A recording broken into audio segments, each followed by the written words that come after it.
The Dodgers don't wait for windows to open, they create them. An all-star who plays everywhere is suddenly in play. The market is moving fast, and if LA makes one call, the entire offseason shifts. Let's get into it.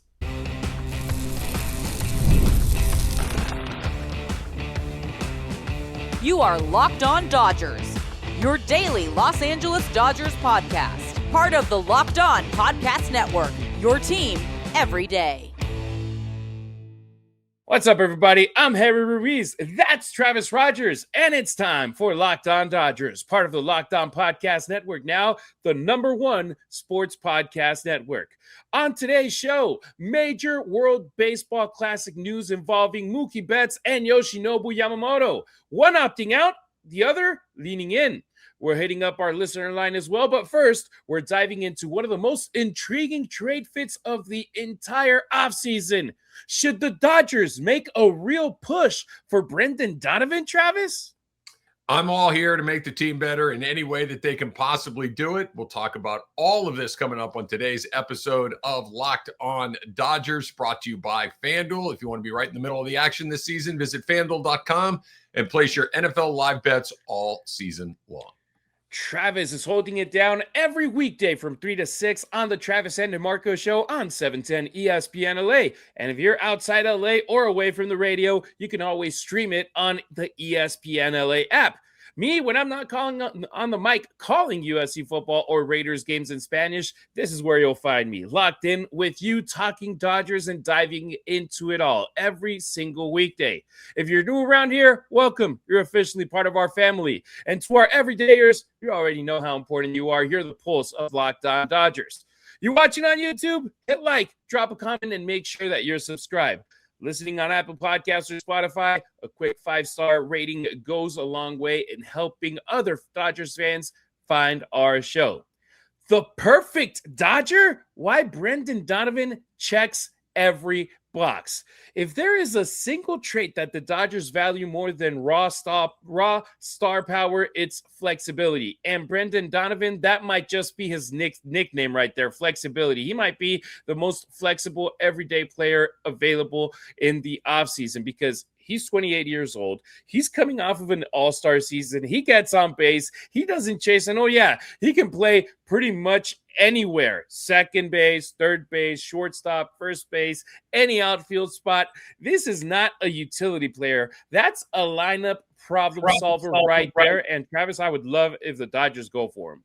Yeah, you said it, Harry. This is the thing that I think the Dodgers covet the most beyond talent, right? They want to make sure that they have as many good players to great players as they can possibly have, but they love guys that do more than one thing. They love them. They've made, an entire generation of Dodger success based on the flexibility that they have with players. And when you really, it's almost everybody with the exception of Freddie Freeman and Will Smith. Almost everybody else on their team does more than one thing. You think about it, that even Teoscar Hernandez can ping pong back and forth between those corner outfield positions.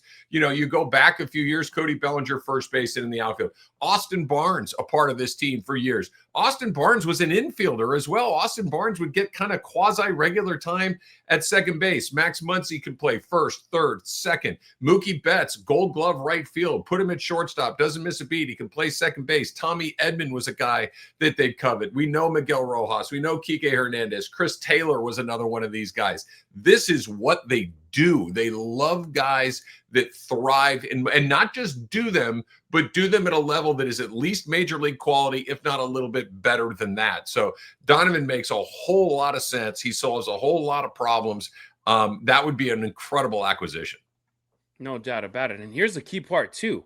He's under team control. That alone guarantees that St. Louis, his current team, is going to ask for a serious return. Yeah. This isn't a salary dump. This is not a rental. This is a premium asset because he's under control this season and next. So it's not going to be an easy trade. There's going to be people competing for him. There's going to be other teams. And Ken Rosenthal just reported this morning that the Mariners are the favorite to get him. The Giants, they're also involved in the process. So if you're going to go for him, for Donovan, and use assets with him, this might affect what you do in other fronts when you're talking about a potential Tarek Skubal trade, where Skubal is going to command a lot of assets, even though he's under team control for only one season. So now zoom out for a second. The offseason has entered its aggressive phase. Teams are no longer kicking tires. They're picking lanes because the winter meetings just went by. A lot of moves happened there. Now it's like, okay, what is still available? And that right there, if it's the free agent market, Travis, you know that the prices keep going up as closer as we get to the regular season started. But the Dodgers lane has never changed. They're going elite discipline, positional versatility, and players who don't collapse under October pressure. Meanwhile, the Cardinals, they're completely shifted what they usually do because they have acknowledged what fans have known for years, that this roster needs a reset. They don't need a patch job. They need a real retool, and that's where they're going to start doing trades left and right, and this one would be a huge one for them. It would. There's a lot in that, and I think you're right. I think that, the prices are always going to fluctuate a little bit depending on where you are in the cycle of free agents and trades and all that. But one of the things that I think that the Dodgers, again, have an advantage of, or an advantage in, I should say, over some other teams is they're not impulsive. They do not do somebody else is in on it. Well, fine, we'll raise our price by 20%, or we'll throw that extra prospect in there. They place a value on players, and they believe that if it's available at the price that we've determined, then we will make a deal. If the price goes above and beyond that problem, we're out. This is what they do. This is why they not only can go and get these guys, but they are very rarely saddled with bad deals because they maintain the discipline that they have. So if the price goes up, that's fine. They'll just walk away from it. They're not going to pay a tax because someone else does something stupid. They're not going to do that. The other part of it is Seattle may want Donovan or whoever the next player is that multiple teams are in on. It may be the Giants. Here's where the Dodgers have an advantage yet again. They have more to offer. They have more prospects. They have better prospects. They have, a surplus of major league ready guys or already major league caliber guys. We saw Emmett Sheehan's name pop up when you're talking about a guy like Scoob. The Scooble thing, look, if it happens, great, but it's not going to happen. That thing is that's not going to happen. And it sure as heck isn't going to happen unless there's an extension involved in it as well. But regardless, the Dodgers have more to offer. If you need a pitcher, Dodgers have a pitcher. You need an outfielder, we have an outfielder. You need an infielder, we have an infielder. They have a surplus of things to offer to other people. So even though people are probably reluctant to deal with the team that's winning the World Series year after year, if you have what I need, I'm going to do a deal with you. And that's another advantage that they bring to the table. Yeah, and Donovan's value may never be higher than it is right now. And this is where Chaim Bloom, that factor matters because Bloom is now running baseball ops in St. Louis.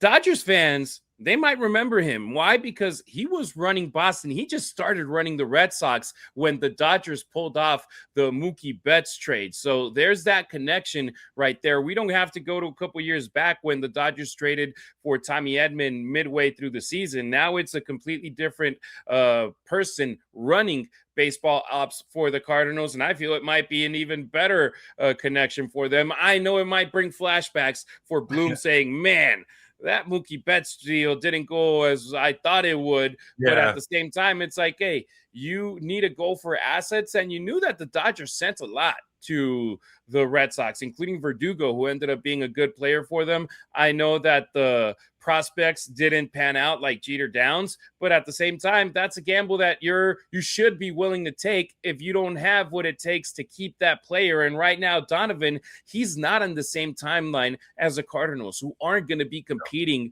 next season, and we don't know if they're going to be competing in 2027. So right here, I feel that right there, the Dodgers, they could have a really good shot because they're one of the teams that definitely could benefit from having Donovan and Travis, maybe even telling him you're going to spend most of the time at center field. That would be attractive for him, and being like, okay, I know I ain't going to play first base. I know I might have to play very limited third base if Max Muncy isn't there. I ain't going to play shortstop, might play a little second, but if you tell him you ain't going to be moving that much around, that could be attractive for him as well. And that's the cool part. The Dodgers, they can overwhelm this market and just be like, if we want him, we have him. And that's the deal, Travis. At the end of the day, if the Dodgers really want Brendan Donovan, they're going to go for Brendan Donovan. They will, but they also won't do something dumb. They don't do the, look, we've all done it, right? We've all done the thing, whether you're buying, a little knickknack that you don't really need, or you're buying, maybe it's a car, or maybe you're in the market for a house. And at some point you're like, I just want the thing. I'll pay a little extra because I want the thing and I want to get it done. Dodgers don't do that. They set the market at what they think is the right price, and they will sit there and they'll do this. They'll wait. And if somebody else buys it, that's fine. We'll wait for the next one to come along, and they'll do it. I don't know if they're going to get Bloom over a barrel the way that they had it before, because they just didn't want to pay Mookie. So that was a really unique set of circumstances. The Dodgers took David Price in that deal as well to kind of, sweeten it along the way. So the Cardinals are in a little bit of a different position, but as always, the Dodgers have more to offer. They're smarter. They covet when they target guys, they're usually pretty good at determining if they're going to fit in culturally. And Donovan certainly feels like he'd be a good cultural fit. Another name to keep an eye on, Lars Nootbaar. Same thing, outfielder for the Cardinals. Yeah. Ken Rosenthal reported that Nootbaar, the Dodgers are interested in him. So it seems like eventually something will go down between the Dodgers and the Cards. Well, look, let's just put that entire Team Samurai in the Dodger dugout and just add Freddie and Mookie and those guys to it, because Nootbaar, of course, was part of Team Japan in the last WBC. And he's another very good player. The Dodgers they have good taste. Let's just say that. No doubt about it. All right, next on Locked On Dodgers, speaking of Team Samurai, one Dodgers superstar is officially stepping away from the World Baseball Classic, while another may be gearing up to take center stage with Japan. NFL Sundays, they move fast, and we're running out of NFL Sundays. How about that? We're getting close to the end. But one big play, and suddenly everything feels different. So that's what makes live betting with FanDuel so incredibly exciting, because you're not just watching the game, you're reacting to it in real time. With FanDuel, you can place bets as the action starts to unfold, right? We all get those feelings where you kind of feel like you know what's about to happen. So every drive, every momentum swing, every highlight moment, and live betting, that's when it's at its best. When the game starts to shift, that receiver gets hot, a defense starts to tighten up, and of course, the momentum going from one side right to the other after that big turnover. And that's when FanDuel lets you jump right into that moment. Live spreads and money lines adjust instantly. Player props update as guys heat up. You can bet the next touchdown score, drive results, totals, and a whole lot more. It keeps you locked into every snap, every drive, every possibility. So if you want to be right in the middle of the action this season, visit FanDuel.com and place your NFL live bets all season long. FanDuel, the game moves fast, and so can you. Thank you for making Locked On Dodgers your first listen of the day, and thank you for making Locked On the #1 sports podcast network. You already live your team every day. Now take it up a level and go ad-free. Join the Everydayer Club today and get Locked On Dodgers with no interruptions, members-only Discord access, and more. All for just $5 a month or $50 a year. Go to LockedOnDodgers.supercast.com or check the link in the show notes to learn more. All right, one steps away, one steps up. Dodgers World Baseball Classic picture comes into focus. The WBC is just a couple of months away now, but for the Dodgers, the picture just got a lot clearer and a lot more interesting.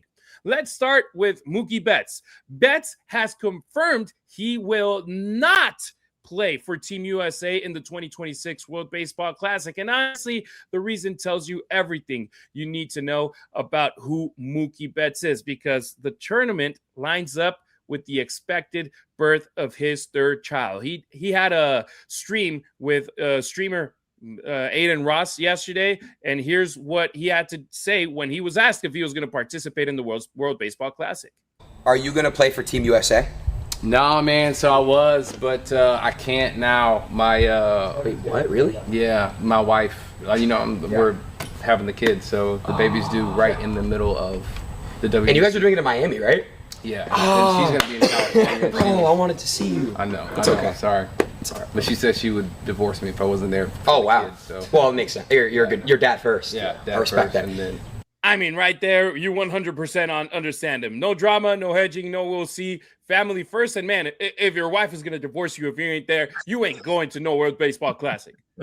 No, that's an easy one. I have 3 kids of my own, and there are a couple of things that are like, oh, well, we're not doing that, right? There are some sometimes it's a hard call. There's a party, there's an event, there's a game, there's something you want to do. And you're like, I can kind of sneak it in. I could do both. This is not one of those things. This is one of those things. You got to be there. You got to support your family, your wife, and your newborn that's coming in there. So I agree. I'm sorry that he's not going to be there. Team USA will be less than its best because Mookie is not there. Mookie, of course, is one of the best American baseball players, walking the earth. So the team will be a little compromised, but I certainly understand. And oh, by the way, I don't hate it for the Dodgers either. The less that these guys play in ultra competitive games to where you're not wearing Dodgers across your chest, I think ultimately benefits the Dodgers.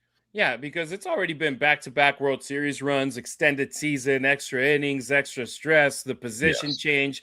And look, he already gave everything he could to Team USA. He hit over 300 in the last WBC.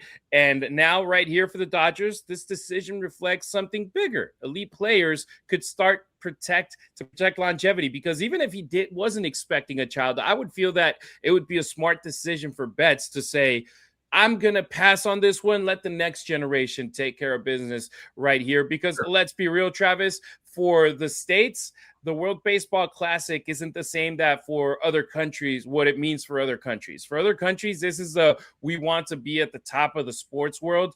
For the States, it's like there's other players that is like, nah, I prefer rest. I already have 7 months coming up of baseball. Why do I add the stress of an 8th one that sacrifices my time with my family to get ready for this, and not only spring training, but this too? I agree with you that I think it's more important to other teams, but I think that gap is shrinking. I really do. I think that you saw how invested the American team was the last time we had this tournament. I think you could see the disappointment when they came up just a little bit short. Of course, Shohei striking out Mike Trout in that championship game. You can see it. Like when this tournament started, it was basically rosters that were not the best of the best. As this tournament has progressed more and more, you've seen more and more stars. I know Paul Skeens is likely to pitch in this one, that we didn't have a player of his caliber. Last time we went through this, Merrill Kelly was probably the best pitcher on the American team. No disrespect to Merrill Kelly. He's not Paul Skeens. He's not Derek Skubal. He's not one of those guys. So he's not the best American pitcher. No. Paul Skeens. He's a great pitcher. He's good. He really good. But yeah, so I'm a little ambivalent about this. I understand why guys don't play, and I certainly understand it in a circumstance like the one that Mookie finds himself in. But I'd love to see our very best guys go do this, because I really do think this tournament has taken on added significance because of how serious the other countries took it, and the Americans are catching up. No doubt about it. And when you look at, for example, the World Cup, the soccer one, the way that it happens, how you take 4 years to qualify to it, and then the prizes that there are for the champions, for the winners, because it's a record prize pool this year or next year of $655 million. The winning team taking home $50 million in the World Cup, the soccer one. So, but it's also like 4 years that you got to wait. It's been going down for over 100 years. It's something that it's like, okay, it takes time to get there, since when Uruguay was winning it back in the 20s to now, it's grown a hell of a lot. And next year it's going to be 48 teams in the US, Mexico, and Canada trying to win it. The World Baseball Classic, it's growing, it's expanding, it's getting better and better every year. And hopefully we get to some point, because man, it's fun to watch. Yeah, no, the World Cup is like, I think, what every international tournament aspires to be, where everybody stops to watch what it is. It's important to everybody, that has a team in the tournament, and even teams that didn't qualify for the tournament. I think basketball has their version of that. It's not quite at the same thing, but the Olympic basketball tournament has become incredibly competitive. Once every 4 years, everybody gets invested in it. And the WBC is behind those, but it's catching up. And it like you said, it's every 3. So you do have to wait around for this to come around every once once in a while. And, when the very best players in the world, guys like Shohei Ohtani and Yoshinobu Yamamoto, have decided that not only are they going to play, but they're going to compete at a very high level, it adds juice to the whole thing. And it's not going to turn into the World Cup overnight or even over a decade or two, but it's caught up some in the limited time that it's been in existence. No doubt about it. And the cool part is the competitiveness of it. You don't know if the U.S. is going to win the World Baseball Classic. They've only won it once. Exactly. You don't know if Team Japan is going to win it, if the Dominican is going to win it, if Venezuela is going to win it. The run that Mexico had in the last one, I absolutely loved it. So it's very, very competitive compared to soccer, where it's like, okay, either Brazil, Argentina, Germany, one of those big squads, Spain is going to win it. You know that it's 48 teams, but it's only like 4 or 5, a handful of them that actually has a shot at winning him. Now, we spoke about Team USA losing Mookie Betts or him making it public. Now let's flip it to the other side of the world. Yoshinobu Yamamoto is leaning toward the World Baseball Classic because after receiving a major sports honor in Japan this week, Yama spoke openly about how much the last WBC meant to him and how much he'd like to experience that again. He did acknowledge the workload. He did acknowledge the risk, but he also made it clear if his body feels right, he wants the ball. That matters. I mean, we know about it with being Dodgers fans. We saw him as a madman in 24 hours, taking the ball twice and pitching 2 complete games in the World Series pretty much. But, one in the NLCS, one in the World Series. It was just nuts. But this isn't pressure for him. This is pride, and we've seen it with Team Samurai. It's like if you are one of the best, you're going to be on that team. It doesn't matter if you're in the lineup or if you're in the dugout waiting for your chance. Yeah, and I think the thing that gives me comfort is that this is a man who is a pro. This is a man who is responsible and dedicated to his craft and takes care of his body. And I don't think he's going to do anything to put himself in a position where he cannot perform for the Dodgers either. I think that, obviously playing for his country is very important to him, understandably so. But I also think he understands that the Dodgers are paying him $300+ million to do a job, and he's going to make sure that he's ready to do that job. And he has been. The 2 years he's been here, you couldn't have asked for anything more than what he's brought along. And if you're going to bet on one guy to be able to kind of manage the two things equally and make sure that he's ready for both, he'd be the guy I'd pick. Yeah, with Shohei already in, Yamamoto potentially joining again would give Samurai Japan a terrifying 1-2 punch, either lineup and up in the rotation or both of them in the rotation. And for the Dodgers, it just reinforces something very important. This clubhouse isn't afraid of any stage. No. And for Dodgers fans, man, we might as well just start wearing Japan jerseys too, because if Shohei and Yamamoto are in there, we're going to hope they do well until they face their national team, whoever you represent, the U.S., Mexico, the Dominican, Venezuela, whichever other team. It's like, all right, I still want you to lose, but man, I'm going to root for you when you're up at bat. All right, coming up on Locked On Dodgers, we're opening up the listener line with an anonymous caller who had a real good question, plus our guy Tony from Los Feliz, who has a great Throwback Thursday question. Your calls, your takes, next.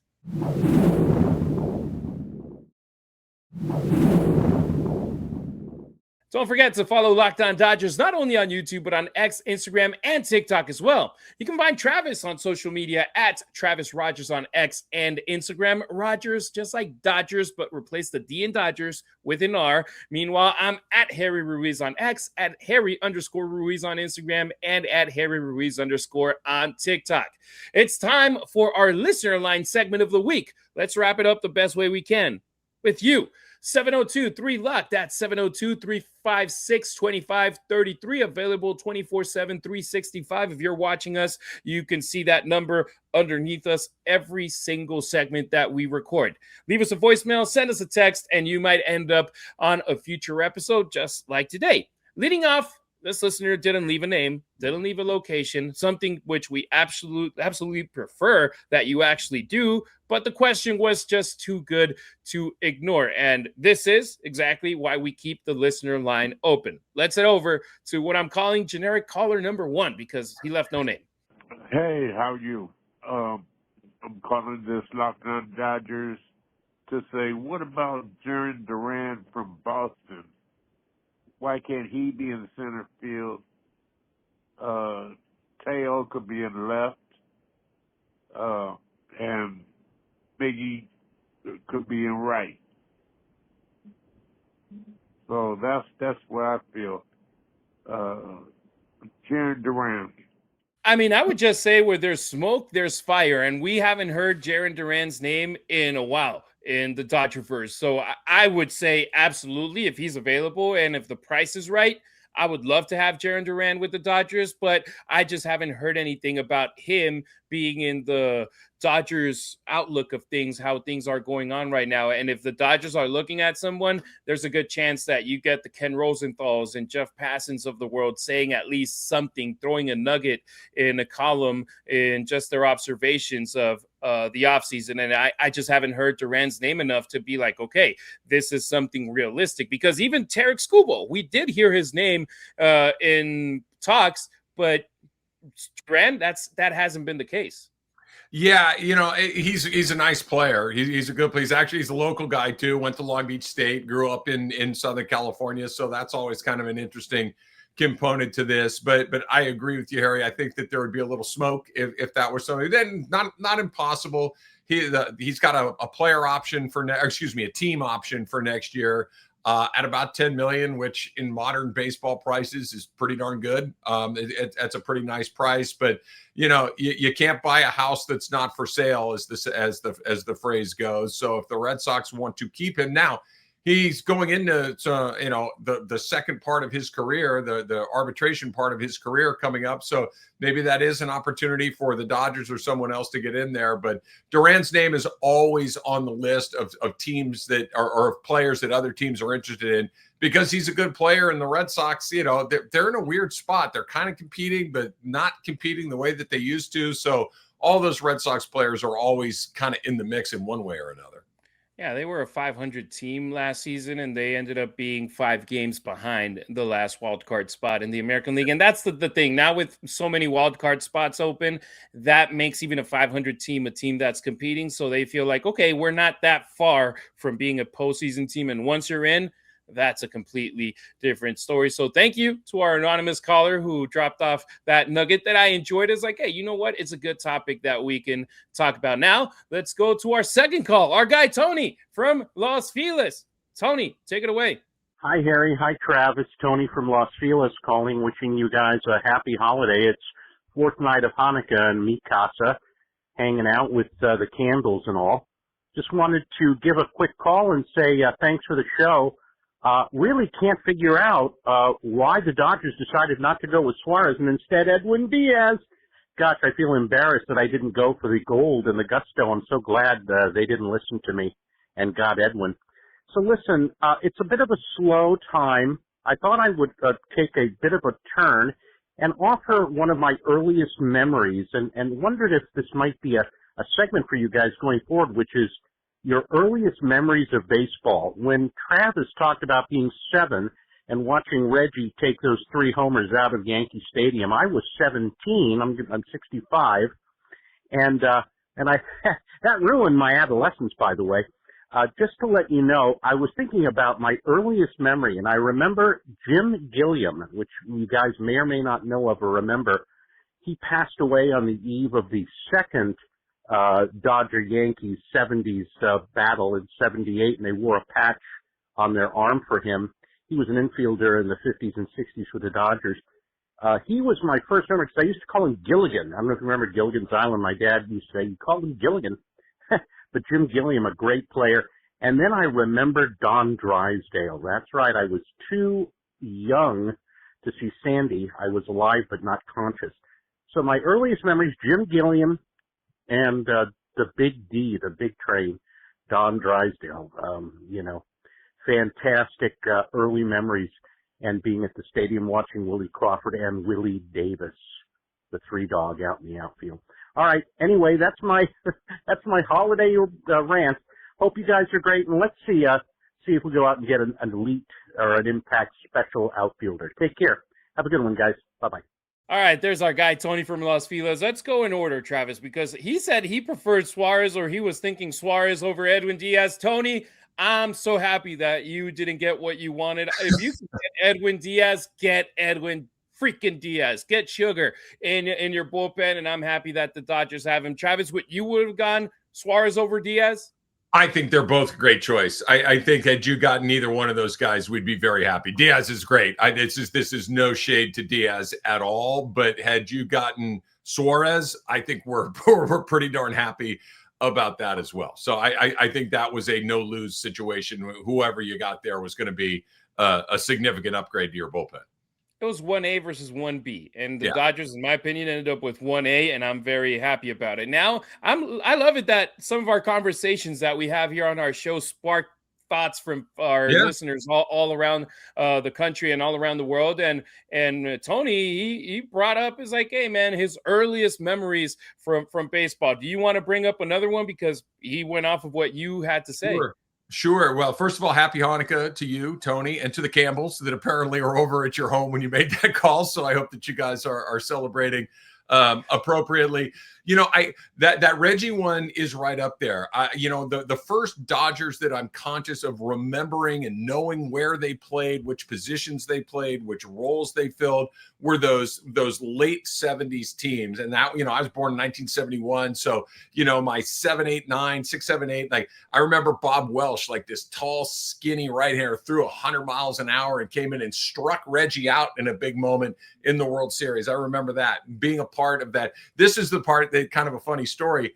I didn't understand how baseball worked in the sense that it was a business. I just thought that it was kind of like a little league thing. Like you joined a team and you stayed on that team for as long as you wanted to stay on that team. So when I was first aware of what was going on, and the infield of Steve Garvey, Davey Lopes, Bill Russell, and Ron Say, they were together really throughout my entire childhood. And I just thought that every team had that. I didn't realize that how unique and special it really was to keep those four guys together for as long as they did.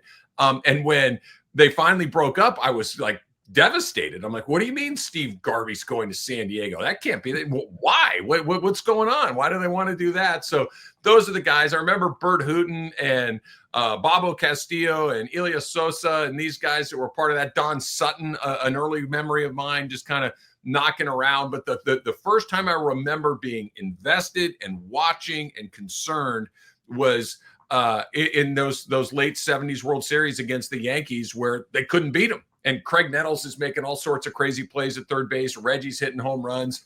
And the Dodgers just could not get over that hump until they finally did it in 1981. So I was born 2 months before Kirk Gibson hit that walk-off home run against the Athletics. So I don't have those memories from the 80s, from those championship teams. And that's why when 2020 happened, I was so elated because I got to see a World Series championship happen live with my own eyes. And I was able to be there, the NLCS, when the Dodgers were down 3-1, and Will Smith hit a home run off of Will Smith to make it to Game 6, where they absolutely clobbered the Braves and then won Game 7 to make it to the World Series. But that obviously isn't my first memory in baseball. That's my first World Series. I got to enjoy of them actually winning it. But I remember in the early 90s, Raul Mondesi and Eric Karros, they were my guys. They were the ones that got me into Dodger baseball. And I was like, hey, I like Mondesi because he's Latino, because he's like, hey, he looks a little bit like me and my familia. So I'm like, I like that guy. And then Karros, he was just an absolute star, an absolute baller. And then my dad bought me a baseball at Dodger Stadium that, you know how they have like those autographs that are just like stamped, that aren't like the real autographs that the players actually sign. I had a baseball that was stamped with all the autographs, and I thought it was the real autograph. So I would see all the autographs. I was like, this is so awesome. All the Dodgers players signed the baseball. But my next favorite memory after that was my first actual autograph I got in person. And this actually, my dad took me to Angels Stadium for an Angels game, and Garrett Anderson signed that autograph on a picture of him. And since then, I was always like, yo, Garrett Anderson, he's my favorite player. Even though he's not a Dodger, he's my favorite player because he signed an autograph for me. And then 2010 rolls around and he finishes his career with the Dodgers. And I was so freaking excited. So those were my first memories of the sport. I don't remember like an exact game in the 90s for the Dodgers, but just like the memories of like seeing players that you identify with and that you really enjoy watching and that you're like into, and they get you into the sport, and then getting your first autograph. And when I was a season ticket holder, I loved getting autographs from the guys. I remember like Clayton Kershaw and Matt Kemp signing a ridiculous amount of things for me over days that I would take a baseball or jersey or whatever, and they would sign autographs, and it was like, yo, these are my guys. And then eventually Kershaw becomes the greatest pitcher in Dodgers history when it comes to longevity. And then Matt Kemp, he was so close to, he should have been an MVP in the National League. And it's just like those memories, they stick with you as a kid, and now as a grown-ass man who's about to have his first kid, they're still in the back of my mind. Yeah, no, there's something about this game, and if you're listening to this podcast, I think this probably applies to just about everybody that's listening. You have a moment when you're a young person where this game gets under your skin, and it never goes away. It never goes away, and you just you watch and you get frustrated and you get mad and you have these incredible joyful moments, and your team wins a big game, they blow a big game, and it's just something that becomes a part of who you are. But everybody has that first team, that first guy, that first autograph, that first moment, the first time you walk into a big league park, if you've had been lucky enough to go do that. You remember it all, and it's awesome. I'm glad that Tony brought that up. I would love to hear from more people and kind of their first memories of the game that we all love. No doubt about it. And the listener line, it's always open. 279-3-LOCKED, 279-356-2533. We love listening from y'all. Let us know in the voicemail or through a text what you're thinking, your questions, anything that's on your mind. This is for you, so use it. It's always available there for you. Thank you to our anonymous caller. Thank you to Tony. You know that we appreciate you always, and exactly, happy Hanukkah. Keep lighting up those candles. All right, that'll do it for today's pod. Thank you for making Locked On Dodgers your first listen of the day, and thank you for making Locked On the #1 sports podcast network. Did Locked On Dodgers make your Spotify Wrapped? Prove it on social media to secure a free month of our brand new Everydayer Club. Just tag our National Locked On Podcast Network account on any social platform, and we'll drop you a code. Be one of the first to join the Everydayer Club to get your favorite show ad-free and exclusive access to the members-only Discord channel. For those of you on video, we send you over to the first ever 24/7 National Locked On Podcast Network YouTube channel. On audio, make sure you make your second listen Locked On MLB. And speaking of Locked On MLB, we'll be back tomorrow, Friday, with a crossover episode that Travis will be hosting with our bud Sully from Locked On MLB. Believe me, you won't want to miss this one. It's a fun one, Travis. It is. Sully's the best. I had a great time with him talking about the year in review for the Dodgers, and I think you'll all enjoy it. I know everybody will. All right, we appreciate you riding with us. Until next time, keep it real, keep it Dodger Blue.